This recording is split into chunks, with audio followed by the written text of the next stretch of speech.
Hi friends, welcome to YesmaSamayal. இன்றைக்கி நம்ம வீடியோவில் பார்க்க போகிற ரெசிபி என்னென்னா ஒரு சூப்பரான கிரேவி ரெசிபி தாங்க பார்க்க போகிறோம். ஆமாங்க, உருளைக்கிழங்கு கேப்சிகம் போட்டு இன்றைக்கி பூரி, சப்பாத்தி, இட்லி, தோசை, ஏன் புலாவுக்கு கூட சூப்பராக சைட் டிஷ்ஷாக இருக்கும். இது சாப்பிட்றதுக்கு ரொம்ப ரொம்ப டேஸ்ட்டாக இருக்கும். ரொம்ப சிம்பிளான ரெசிபியும் கூட. டக்குன்னு கொஞ்ச நேரத்துலேயே செஞ்சு கொடுத்துடலாம். அது எப்படின்னு பார்க்குறதுக்கு முன்னாடி இது வரைக்கும் நம்மளோட சேனலை சப்ஸ்கிரைப் பண்ணாதவங்க ப்ளீஸ் சப்ஸ்கிரைப் பண்ணிவிட்டு பக்கத்தில் இருக்க பெல் ஐக்கானையும் மறக்காமல் கிளிக் பண்ணி ஆளுங்கிற ஆப்ஷனையும் தட்டி விடுங்க. அப்போ தான் நாங்கள் போடுற ஒவ்வொரு வீடியோஸும் உங்களுக்கு உடனுக்குடனே நோட்டிஃபிகேஷனாக வரும். வாங்க வீடியோக்குள்ளே போகலாம்.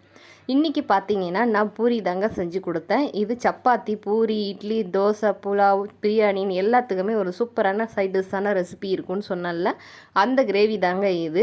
இன்றைக்கி உங்களுக்கு காட்டுறதுக்காக தான் முன்னாடியே போட்டிருக்கேன். இது எப்படி செய்யலான்னு பார்க்கலாம். அதுக்கு தேவையான பொருட்கள் என்னென்னா, கொஞ்சமாக வேர்க்கடலை, கொஞ்சம் இஞ்சி, ஒரு பூண்டு, கொஞ்சமாக ஜீரகம் எடுத்து வச்சுருக்கேன். இது எல்லாத்தையும் அரைச்சி எடுத்துக்கலாம்.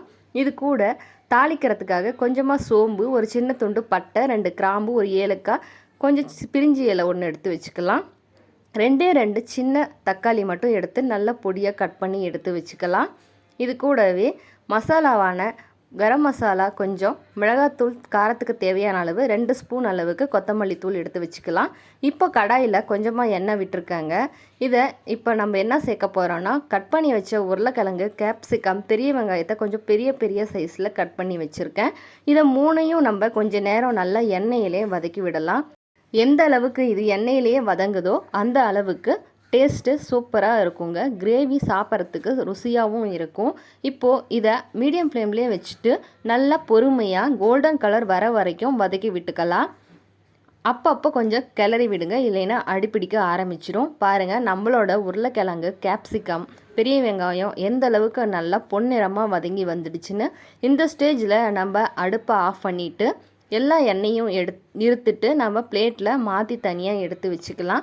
இப்போது நம்ம வணக்கின உருளைக்கிழங்கு, கேப்சிகம், வெங்காயத்தை தனியாக ஒரு பிளேட்டில் மாற்றி எடுத்து வச்சாச்சு. இப்போ மறுபடியும் அதே கடாயில் இன்னும் கொஞ்சம் போல் எண்ணெய் விட்டுக்கலாம். தாளிக்கிறதுக்கு நம்ம எடுத்து வச்ச ஸ்பைசஸை இதில் போட்டு தாளிச்சிக்கலாம்.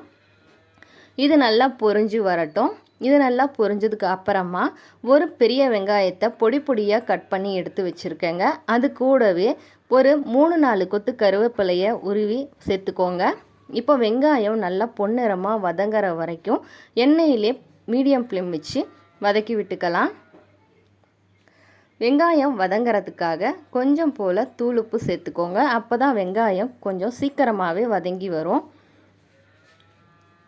எந்த அளவுக்கு அடுப்பை மீடியம் ஃப்ளேம்லேயே வச்சு பொறுமையாக வதக்க முடியுமோ அந்த அளவுக்கு வதங்கிக்கோங்க. இல்லைன்னா வெங்காயம் கலர் மாறிடுமே தவிர உங்களுக்கு வெந்து வராது. பாருங்கள், இந்த அளவுக்கு நல்லா கலர் மாறி கோல்டன் கலரில் வெந்து வந்துருச்சு. இதுக்கப்புறமா நம்ம கட் பண்ணி வச்ச தக்காளி துண்டுகளை இதில் சேர்த்துக்கலாம். தக்காளி சேர்த்துனதுக்கு அப்புறமா தக்காளி நல்லா குழைய வதங்குற வரைக்கும் வெயிட் பண்ணி நம்ம பொறுமையாக தாங்க வதக்கி விடணும். ஒவ்வொன்றும் தனித்தனியாக வதங்கினதுக்கப்புறம் நம்ம செய்யும்போது தான் அதோட டேஸ்ட்டு அதிகமாக இருக்கும். தக்காளி சீக்கிரம் வதங்கிறதுக்காக எப்பயும் போல் மஞ்சப்பொடி சேர்த்துக்கோங்க. மஞ்சப்பொடி சேர்த்து நீங்கள் தக்காளி வதக்கும்போது சீக்கிரமாகவே உங்களுக்கு தக்காளி மேஷ் ஆகிரும். இப்போ இது கூட தேவையான அளவுக்கான மிளகாத்தூளும் கொத்தமல்லி தூளும் சேர்த்துக்கோங்க. இது 2ஐயும் சேர்த்ததுக்கு அப்புறமா கொஞ்ச நேரம் எண்ணெயிலே வதக்கிக்கோங்க. இதுக்கப்புறம் நான் 1 டேபிள் ஸ்பூன் மட்டும் தயிர் எடுத்துருக்கேங்க. இது புளிக்காத புது தயிர்.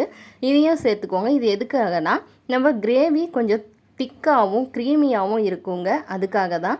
இப்போ நம்ம அரைச்சி வச்ச பேஸ்ட் இருக்குல்ல, நடக்கல்ல, இஞ்சி, பூண்டு, கூடவே ஜீரகம், இதையும் தண்ணி கலந்துட்டு இதுலேயே ஊற்றிக்கலாம். இதில் ஊற்றினதுக்கு அப்புறமா ஒரு 2 கிண்டு கிண்டி விடுங்க. நல்லா கிண்டி விட்டு கட்டிகள் இல்லாத கிளறி விட்டதுக்கு அப்புறமா நமக்கு எந்த அளவுக்கு கிரேவிக்கு தண்ணி தேவையோ அந்த அளவுக்கு தண்ணி ஊற்றிக்கலாம். பாருங்கள், நல்லா கட்டிகள் இல்லாத கிண்டி விட்டாச்சு. இதுக்கப்புறமா கிரேவிக்கு தேவையான அளவு தண்ணியை சேர்த்துக்கோங்க. உங்களுக்கு எந்த அளவுக்கு தேவையோ அந்த அளவுக்கு சேர்த்துக்கலாம். இப்போது நான் கிரேவிக்கு இன்னும் கொஞ்சம் போல் தண்ணி சேர்த்துருக்கேன். தண்ணியும் நல்லா காஞ்சி வந்துருச்சுங்க. தண்ணி நல்லா கொதிக்கிற ஸ்டேஜ் வந்ததுக்கு அப்புறமா நம்ம ஏற்கனவே வதக்கி வச்ச உருளைக்கிழங்கு, கேப்சிகம், பெரிய வெங்காயம் 3 இருக்குல்ல, அதை இதில் சேர்த்துக்கலாம். இப்போது நம்ம உருளைக்கிழங்கு வேகிற வரைக்கும் வெயிட் பண்ணணுங்க. அதுக்கு வரைக்கும் நம்மளோட கிரேவி நல்லா கொதிஞ்சு வரட்டும். பாருங்கள், இந்த அளவுக்கு எனக்கு தண்ணி ஊற்றிருக்கேன். எதுக்காகனா என்னோடய கிரேவி திக்காதாங்க வரும். என்னோடய மசாலா கண்டிப்பாக திக்னஸை கொடுத்துரும். உங்களுக்கு எந்த அளவுக்கு திக்னஸ் கொடுக்குமோ அதுக்கேற்ற மாதிரி நீங்கள் தண்ணி ஊற்றிக்கலாம். இப்போ கிரேவிக்கு தேவையான அளவு கல்லுப்பு சேர்த்துருக்கேன். இப்போது இதை நல்லா மூடி வச்சுட்டு நம்ம கிரேவி ரெடியாகிற வரைக்கும் பொறுமையாக காத்திருக்கலாம். அப்போ மூடியை திறந்துட்டு வணக்கி விடுங்க. என்னோடய கிரேவி உருளைக்கிழங்கு எல்லாம் நல்லா வெந்துட்டு சூப்பராக ரெடி ஆகிடுச்சு. நீங்கள் பார்க்கும்போதே தெரியும் எந்த அளவுக்கு கிரேவி திக்னஸாக இருக்குதுன்னு. சாப்பிட்றதுக்கு ரொம்ப ரொம்ப டேஸ்ட்டாக இருக்குங்க. என்னோடய ஃபைனல் டச்சாக கடைசியாக நான் கொஞ்சமாக ஒரு 1/4 ஸ்பூன் அளவுக்கு மட்டும் சர்க்கரை சேர்த்துருக்கேங்க. அப்போ தான் அதோட டேஸ்ட் இன்னும் கூட நமக்கு எடுத்து கொடுக்கும். இப்போது என்னோடய கிரேவி சூப்பராக ரெடி ஆகிடுச்சு. பூரிக்கு பக்காவான மேட்சிங்காக இருந்ததுங்க. இது பூரிக்கு மட்டும் இல்லை, இங்கே இட்லி, தோசை, சப்பாத்தி, நம்மளோட வெரைட்டி ரைஸ், பிரியாணி, புலாவ் எது கூட வச்சு சாப்பிட்டாலும் சூப்பராக இருக்கும். கண்டிப்பாக நீங்களும் உங்கள் குழந்தைங்களுக்கு ஒரு நாள் செஞ்சு கொடுங்க. அவங்க ரொம்ப ரொம்ப விரும்பி சாப்பிடுவாங்க. இது கண்டிப்பாக செஞ்சு பார்த்துட்டு உங்களோட கமெண்ட்ஸை மறக்காமல் எங்களுக்கு ஷேர் பண்ணுங்கள். நான் போடக்கூடிய ஒவ்வொரு வீடியோவுமே உங்களுக்கு கண்டிப்பான ஒரு பெஸ்ட்டான ரெசிபியாக தான் இருக்குங்கிறதுல எந்த ஒரு சந்தேகமுமே இல்லைங்க. நீங்களும் உங்கள் வீட்டில் தாராளமாக ட்ரை பண்ணி பார்த்துட்டு உங்களோட கமெண்ட்ஸை மறக்காமல் எங்களுக்கு ஷேர் பண்ணுங்கள். இந்த வீடியோ பிடிச்சிருந்தா லைக், ஷேர், சப்ஸ்கிரைப் பண்ணுங்கள். தேங்க்ஸ்.